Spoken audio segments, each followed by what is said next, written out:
All right. Both of these guys look ready to go. A touch of the gloves. Oh, a shake of the hand. Little show of respect, always good to Yeah. see. Both of these guys look calm, ready to go. Here we go, fight number 1 underway. Taking center immediately, starting with the low kicks. Dylan. Dylan's looking for those nice little low calf kicks early. Oh, good. And mixing it up to the body. You know, I see early on that Dylan has this reach advantage. Let's see if he's able to use that when it comes to the stand-up body shots. Man, Dylan's really mixing in nice hooks to the body. I'm really liking how he's using both hands to attack and get different angles on his body shots. And man, those low calf kicks are really working early for him. It specifically looks like he's aiming for the calf, maybe trying to set up that takedown later on. Oh, beautiful shot. In on the legs. He's working with that underhook. Has him pinned up against the cage. Now we get to see that wrestling come in. I really like, man, especially against that cage, that underhook, which is that arm under the armpit, is always a big battle here against the fence. Whoever can really get that arm under the armpit is, good job by Dylan breaking off and landing 3 or 4 hooks to the body. Really showing a nice, well-rounded game. Yeah, he's really taking control of this first round. He looks calm and confident, mixing it up really well. He's winning the volume battle for sure. Yeah, right now, it looks a little bit like Alejandro's gonna need to start, man, attacking a little more with his leg kicks and looking for his own hook. Beautiful shot again. We got a dump. We got a dump coming. A little grab of the fence, but that does not stop Dylan. Man, we see him straight into side control. This wrestling is high level. Man, that was a beautiful takedown. The way he was able to turn that corner as he brought his opponent down to get him straight into side control and past that guard. Beautiful stuff. And there was a little bit of a cage grab there. Alejandro working his way back up. Let's see if he can work something with it. Dylan. Oh, beautiful transition to take the back. He's fighting with 10 seconds. Looking for a rear naked choke. There's short time. Well, didn't be able to finish. Oh, saved by the bell. Saved by the bell. Dylan gave us a little wink. Easy work, he's saying. Man, that was a beautiful first round. Man, I was pretty impressed with Alejandro too. He showed like some good defense on that first takedown. But man, Dylan is relentless. He's mixing up.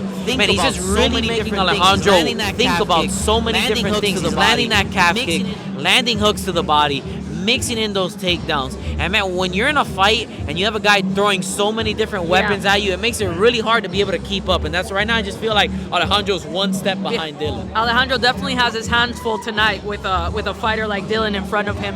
Let's see how he can adjust and come into round 2. What would you say he would need to do to make round 2 go his way? Man, I would like to see Alejandro maybe throw a little more jabs to the body, crosses to the body, just a lot of more shots up the middle, maybe some push kicks. Right now, Dylan's looping a lot of things, and he's just falling behind, trying to throw the same strikes as Dylan, so maybe try to throw some more straight shots, try to keep the fight in the middle, because it looks like Dylan's really trying to get those takedowns up against the cage. Yep, and it looks like they're fighting exactly at the range Dylan wants to. He's comfortable close up in that clinch. He's clearly shown us. Well, Alejandro, this round was the one looking to initiate on the takedown, and good defense by Dylan on the break, looking for another nice low kick. But Alejandro's coming back with his own low kicks now. He is. So maybe Alejandro's looking to turn it up in this round. Still looking like the aggressor is Dylan, and he goes in for that shot, looking to lock his hand so he could get a dump, and he did. This is the second time there's been a cage grab. I wonder if the ref is going to say something. You know, it's really interesting, especially now. You see it in the UFC and a lot of these high-level pro organizations. You start seeing a lot of times, even off the first fence grab, they're taking a point. It's a real serious thing. It's affecting the position that the fighter's able to end up on. And it could be, it could just change the whole trajectory of the fight. So, yeah, we got to... It is, and it's something especially for him to learn so early in his career in a sport MMA match. But Dylan doing a good job right now, getting another takedown. He's really doing, man, I really like the way he's using the fence, especially in amateur. These cages are so small. You're going to end up against this cage, and it's really important to be able to chain wrestle and be able to set up your takedowns off the fence. Alejandro was looking like he was grabbing around his neck. Unconcerned about it, Dylan just pushes off and goes back to the center. He looks like he's slowed down a little bit, but he's just calm about it. But right now, Alejandro has nice underhooks. We'll see if he's able to turn the position around on Dylan. But, man, Dylan is strong. Great job by Dylan. Even with Alejandro having those double unders, he was still able to find a way to get his takedown. He's moving, transitioning, trying to go into that mount. Alejandro doing a pretty good job of stopping him from getting to that mount. We have a 10 seconds. And remember, in Sport MMA, there's only 2 rounds. Oh, another guillotine. And he's looking for a finish here. He's looking for a finish. Oh, and saved by the bell again. Man, dominant performance by Dylan. Even though he did not get the tap, if there was 10 more seconds in each round, he would have got a tap round 1 and a tap round 2.